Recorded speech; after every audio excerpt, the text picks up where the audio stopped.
Welcome students. आज हम लोग पढ़ने वाले हैं एक बहुत ही सुंदर और भावपूर्ण कविता जिसका नाम है भूल गया है क्यों इंसान। इस कविता के रचनाकार हैं हरिवंश राय बच्चन। हरिवंश राय बच्चन हिंदी भाषा के एक सुप्रसिद्ध कवि और लेखक थे। इनका जन्म 27 नवंबर 1907 ईस्वी को प्रयागराज में हुआ था और इनकी मृत्यु 18 जनवरी 2003 ईस्वी में मुंबई में हुई थी। इनकी प्रमुख रचनाएं हैं मधुशाला, मधुकलश, तेरा हार, निशा निमंत्रण, एकांत संगीत, आकुल अंतर और शतरंगिनी। हरिवंश राय बच्चन को उनकी प्रसिद्ध कृति दो चट्टानें को साहित्य अकादमी का पुरस्कार भी मिला। हरिवंश राय बच्चन के सुपुत्र श्री अमिताभ बच्चन जी हिंदी सिने जगत के सुप्रसिद्ध अभिनेता हैं और श्री हरिवंश राय बच्चन जी को पद्म विभूषण और कई सारे साहित्य सम्मान से सम्मानित किया गया।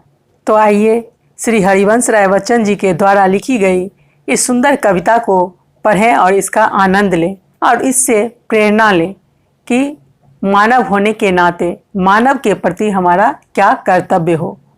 तो स्टार्ट करते हैं आज की यह कविता भूल गया है क्यों इंसान। इस वीडियो को अंत तक देखें और लाइक करना ना भूलें। नए हैं तो इस चैनल को सब्सक्राइब कर दें और बेल आइकन को प्रेस करें ताकि सभी वीडियोज की नोटिफिकेशन आप तक सबसे पहले पहुंचे। भूल गया है क्यों इंसान, सबकी है मिट्टी की काया, सब पर नभ की निर्मल छाया। यहाँ नहीं कोई आया है ले विशेष वरदान, भूल गया है क्यों इंसान। धरती ने मानव उपजाए, मानव ने ही देश बनाए, बहुदेशों में बसी हुई है एक धरा संतान, भूल गया है क्यों इंसान।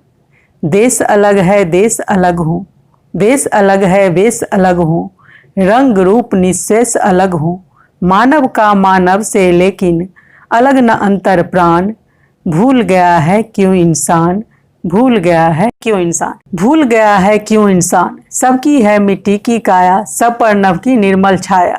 यहाँ नहीं कोई आया है ले विशेष वरदान, भूल गया है क्यों इंसान। इन पंक्तियों में कवि हरिवंश राय बच्चन जी कहना चाहते हैं कि आखिर इंसान यह बात क्यों भूल जाता है कि सबकी मिट्टी की काया है, यानी काया मतलब शरीर, कि हम सभी की जो काया है वो मिट्टी की बनी हुई है और हम सब पे आसमान की एक ही छाया पड़ती है, यानी एक साफ सुथरे आसमान की छाया हम सब पे पड़ी हुई है। हम सभी एक ही आसमान के नीचे रहते हैं। यहाँ कोई भी व्यक्ति कोई खास वरदान लेके या कुछ अलग पहचान लेकर नहीं आया है। तो फिर इंसान क्यों भूल जाता है कि हम सभी एक ही धरती माँ के संतान हैं, हम सभी एक ही मिट्टी से बने हुए हैं। धरती ने मानव उपजाए, मानव ने ही देश बनाए, बहुदेशों में बसी हुई है एक धरा संतान, भूल गया है क्यों इंसान। आगे फिर कवि कहते हैं कि इस धरती ने ही मानव उपजाए, यानी हम सभी मानव जाति का उत्पत्ति इस धरती से ही हुई है। इस धरती पे ही हम लोगों ने जन्म लिया है और इस मिट्टी से ही हमारे शरीर का निर्माण हुआ है और हम लोगों ने ही देश बनाए, राज्य बनाए, अलग अलग शहर बस्ती बनाए और बहुदेशों में और अलग अलग जगहों में, अलग अलग देशों में एक ही धरती माँ के संतान बसे हुए हैं।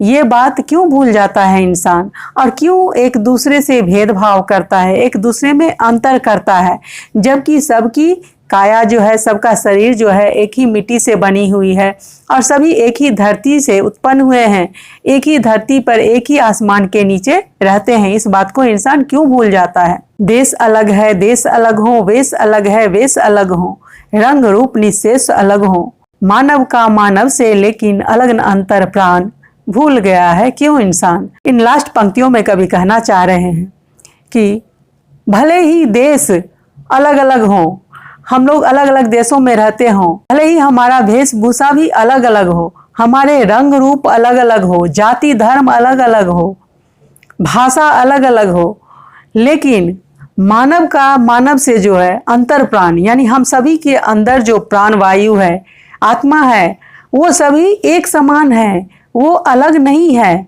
भले ही हम लोग अलग अलग जाति धर्म के हैं, अलग अलग रंग रूप के हैं, अलग अलग देशों में रह रहे हैं, लेकिन फिर भी हमारा अंतर प्राण जो है सो एक है, क्योंकि हम लोग एक ही धरती माँ के संतान हैं और हम सब की काया इसी मिट्टी से बनी हुई है।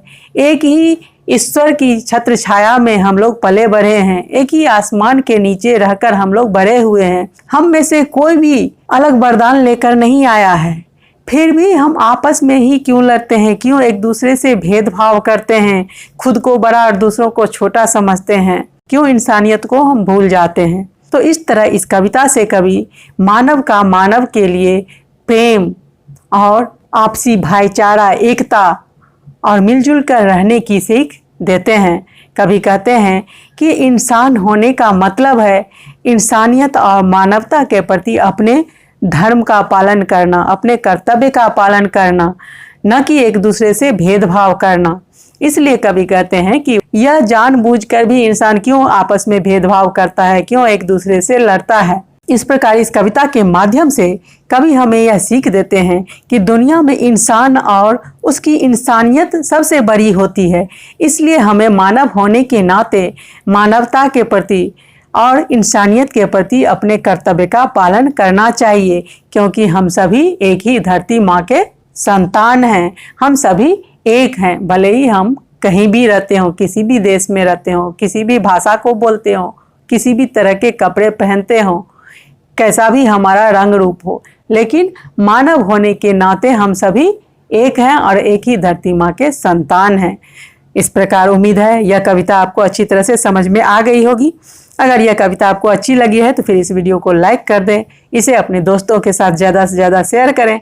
साथ ही अगर आपने अभी तक इस चैनल को सब्सक्राइब नहीं किया है तो इसे सब्सक्राइब कर लें और बेल आइकन को प्रेस कर दें, ताकि आने वाली सभी वीडियोज़ की नोटिफिकेशन आपको सबसे पहले मिले। धन्यवाद।